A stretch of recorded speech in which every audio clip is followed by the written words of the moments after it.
Hello, this is Aloisa with Math Leopard. Today we're going to look at the divisibility tests for the integers 2, 3, 4, 5, 6, 7, 8, 9, and 11.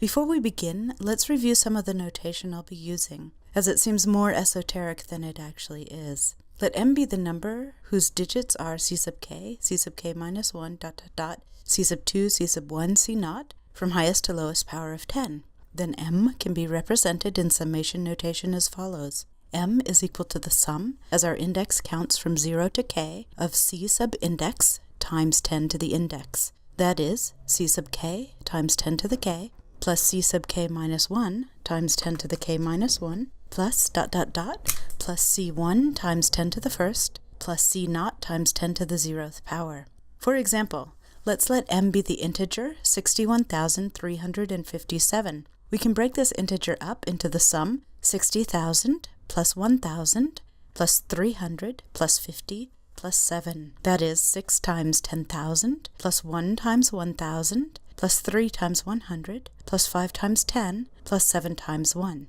Well, the digits c sub k referred to above, highlighted in red in our case, are 6 times 10 to the 4th plus 1 times 10 cubed plus 3 times 10 squared, plus 5 times 10 to the first power, and finally plus 7 times 10 to the 0th power. Divisibility by 2, although intuitively understood, it's good to review. Let's analyze the ending digits in integer multiples of 2 and see if there's a pattern. Twice 0 is 0, twice 1 is 2, twice 2 is 4, twice 3 is 6, twice 4 is 8, twice 5 is 10, and now our final digit is once again 0. Twice 6 is 12, twice 7 is 14, twice 8 is 16, twice 9 is 18, twice 10 is 20, and yet again we cycle back to a final digit of 0. Twice 11 is 22, twice 12 is 24, twice 13 is 26, and finally twice 14 is 28. As we can see, the ending digit for multiples of 2 cycles through the integers 0, 2, 4, 6, and 8 repeatedly. Hence, any integer ending in these digits is divisible by 2. For example, 2 divides, meaning it goes into without a remainder, 436, ending in 6. 2 divides 73,598, which ends in an 8. 2 divides 9,870, with a final digit of 0. 2 divides 564, ending in 4. And finally, 2 divides 802, ending with 2 itself. On to an even easier divisibility test, that of 5. Let's perform the same analysis we did for 2 by looking at the final digit for multiples of 5. 5 times 0 is 0, 5 times 1 is 5. 5 times 2 is 10, ending in 0 again. 5 times 3 is 15, back to a final digit of 5. 5 times 4 is 20, hence back to 0. 5 times 5 is 25, and finally 5 times 6 is 30. Hence the only two final digits for numbers divisible by 5 are 0 and 5 itself. For example, 5 divides 4,750, ending in 0, and 5 divides 2,965, ending with 5. Let's kick things up a notch, shall we? Next in line is divisibility by 4. Let's recall that for all integers m, there exist integers c0, c1 through c sub k, such that m can be written as the sum c sub k times 10 to the k, plus c sub k minus 1 times 10 to the k minus first power, plus plus c1 times 10 to the first, plus c naught. Note 4 divides 100 25 times, which implies that 4 divides 10 squared times n for all integers n. That is, 4 divides the sum c sub k times 10 to the k, plus c sub k minus 1 times 10 to the k minus first, plus plus c2 times 10 squared. Note the remaining two terms of the sum for m are c1 times 10 to the first plus c naught. We recall that if a divides the sum b plus c, then a divides both b and c. Hence, if 4 divides m, which includes the final two terms, c1 times 10 to the first plus c naught, it must be the case that 4 divides c1 times 10 to the first plus c naught, in other words, the two final digits of m. For example, 4 divides 3,896 because 4 divides the number made up of its final two digits, 96. 4 divides 42,328 because 4 divides 28. 4 divides 755,800 because 4 divides 0. All positive integers divide 0. In the same manner, we can define the divisibility rules for 8. Recall once again that m can be written as a linear combination of increasing powers of 10 with coefficients c sub I. We note that 8 divides 1,125 times. This implies that 8 divides 10 cubed times n for all integers n. That is, 8 divides c sub k times 10 to the k, plus c sub k minus 1 times 10 to the k minus first, plus plus c sub 3 times 10 cubed.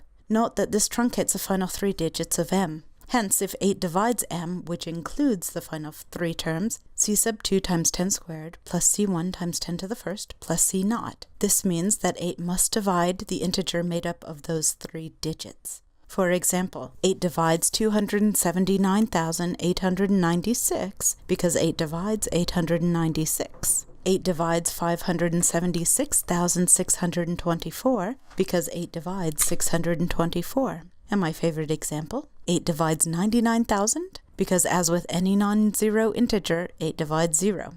Here's where the fun begins, divisibility by 9. Let's note that 9 divides 1 less than any power of 10, which implies that the difference, 10 to the k minus 1, is an integer multiple of 9. Let's say 9 times q. For example, 10 to the 4th minus 1 is equal to 10,000 minus 1, which is 9,999. But that's 9 times the integer 1,111. Now let's consider m equals to c sub k 10 to the k, plus c sub k minus 1 10 to the k minus first, plus plus c2 10 squared, plus c1 10 to the first, plus c naught. I'm going to insert zeros between each term, and then represent those zeros as the difference of the preceding coefficient with itself, yielding a very specific 0 in each place. We can then group the negative coefficient with the term preceding it, producing a product of c sub I with the quantity 10 to the ith power minus 1, and leave the positive coefficient outside the groupings, seen here in orange.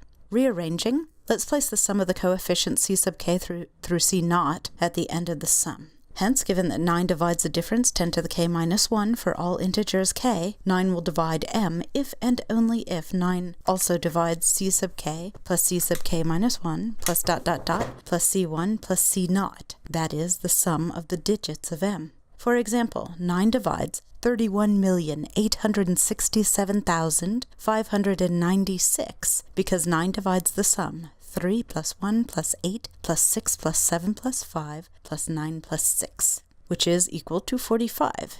And let's note that 4 plus 5 is actually equals to 9. 9 also divides 213,975 because 9 divides the sum 2 plus 1 plus 3 plus 9 plus 7 plus 5, which is 27. Let's once again note that 2 plus 7 is equals to 9. And finally, 9 divides 9,126 because 9 divides 9 plus 1 plus 2 plus 6, which is 18. And let's note, what's 1 plus 8? It's 9. So the divisibility rule for 3 follows from 9 quite nicely. We note that 3 divides 9, and 9 divides 10 to the k minus 1 for all integers k. This implies that there are integers m sub I such that 10 to the ith power minus 1 can be written as 3 times m sub I. So for example, 10 to the 5th minus 1 is equals to 100,000 minus 1, which is 99,999. Well, this is 3 times 33,333, or 3 times some integer m sub 5. Let m be given as in the final form for the analysis of divisibility by 9. We note that each instance of 10 to the I minus 1 can be replaced with 3 times m sub I. So we get c sub k 3 times m sub k, plus c sub k minus 1 3 times m sub k minus 1, plus plus c1 3 times m sub 1, to which we then add the sum of the digits c sub k through c naught. Hence, after factoring the 3 from each of the terms in red and coloring the sum of the digits in orange, we see that if 3 divides m, 3 must divide the sum c sub k plus c sub k minus 1 plus plus c1 plus c naught in exactly the same manner as 9. For example, 3 divides 29,850 because 3 divides 2 plus 9 plus 8 plus 5 plus 0, which is 24. Note that this ended in 0, hence is divisible by 2 as well. That is, it's divisible by both 2 and 3, which have a product of 6. Hence, this is the divisibility rule for 6. Next, we see that 3 divides 96,321 because 3 divides 9 plus 6 plus 3 plus 2 plus 1, which is 21. Note, however, that this number is not divisible by 9. And finally, 3 divides 31,611 because the sum of 3, 1, 6, 1, and 1 is 12.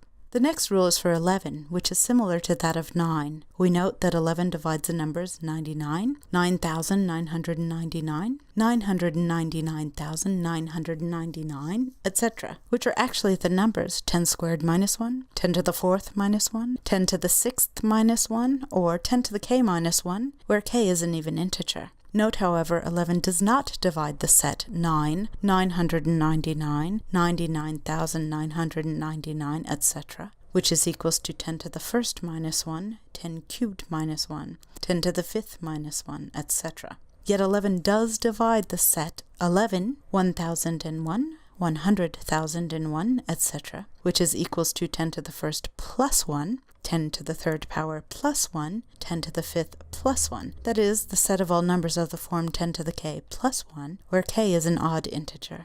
Without loss of generality, let's let k be an even integer. The proof is analogous for k an odd integer, and have m be written as a linear combination of powers of 10 beginning with c sub k 10 to the k. Let's add 0 in between the terms of m by once again adding in the difference of each coefficient with itself, seen here in orange.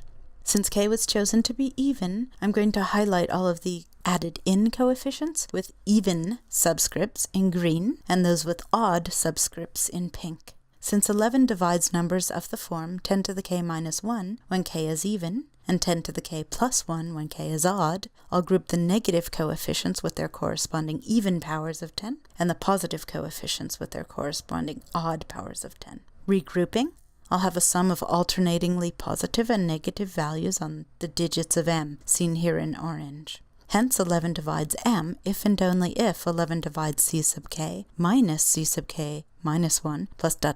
plus c sub 2 minus c1 plus c naught. That is the alternating sum of the digits. For example, 11 divides 13,948,572 because 11 divides the alternating sum 1 minus 3 plus 9 minus 4 plus 8 minus 5 plus 7 minus 2, which is equals to 11. 11 divides 4,257 because 11 divides the alternating sum 4 minus 2 plus 5 minus 7, which is 0. And finally, 11 divides 1,758,020 because 11 divides the alternating sum 1 minus 7 plus 5 minus 8 plus 0 minus 2 plus 0, which is negative 11. I've saved the best and or most complex divisibility test for last, 7. I claim that 7 divides our number m if and only if it divides the number n, which is equals to the sum, as our index counts from 1 to k, of c sub index times 10 to the index minus 1, from which we then subtract twice c naught,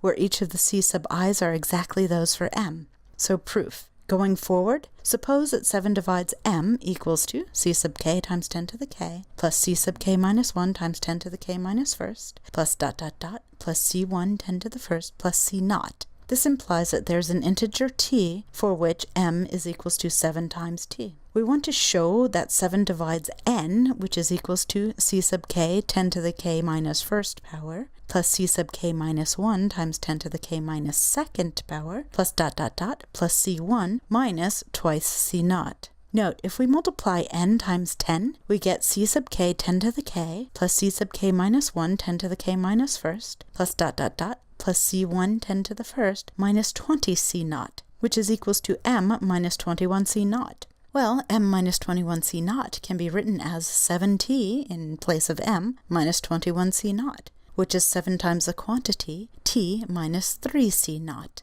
This implies that 7 divides 10 times n, but 7 doesn't divide 10, hence 7 must divide n. Check mark. Going backwards, suppose that 7 divides n equals to c sub k 10 to the k minus first, plus c sub k minus 1 10 to the k minus second, plus ... plus c1 minus twice c naught. We want to show that 7 divides m. This is trivial given the above, as if 7 divides n, then 7 divides 10 times n, which is equals to the difference m minus 21 c naught. Hence 7 divides m, and so it is shown. Note that this process can be iterated and is best shown by example. I claim that 7 divides 24,948 because if I take twice the last digit away from the truncated integer, which in this case subtracts twice 8 from 2,494, I arrive at 2,478. And I claim that 7 divides 2,478 because if I subtract twice his last digit from the truncated integer, or twice 8 from 247, I arrive at 231. I claim that 7 divides 231 because if I take twice the final digit, that is 1, from the truncated integer 23, I arrive at 21, which is clearly divisible by 7. Hence, we iterated each step of this test to show that 7 does indeed divide 24,948. Let's try another example. I claim that 7 divides 38,885 because by taking twice 5 from 3,888, we arrive at 3,878. Now take twice 8 from 387, we arrive at 371. Now let's take twice 1 from 37 to arrive at 35, which is clearly a multiple of 7. Hence we've shown that 7 divides 38,885 through 3 iterations of this process. Now for a recapitulation of all the divisibility rules. An integer is divisible by 2 if it ends with 0, 2, 4, 6, or 8. An integer is divisible by 3 if 3 divides the sum of its digits. An integer is divisible by 4 if 4 divides the last 2 digits. An integer is divisible by 5 if it ends with either 0 or 5. An integer is divisible by 6 if it's divisible by both 2 and 3. An integer is divisible by 7 if 7 divides the difference of the truncated integer, in which the ones place is removed, and twice the removed digit. An integer is divisible by 8 if 8 divides its last 3 digits. An integer is divisible by 9 if 9 divides the sum of its digits. And finally, an integer is divisible by 11 if 11 divides the alternating sum of its digits. Thanks for watching. Please subscribe to be updated when I release new videos. I'm planning on making videos related to Chinese medicine soon. Thanks for playing, and I'll see you next time.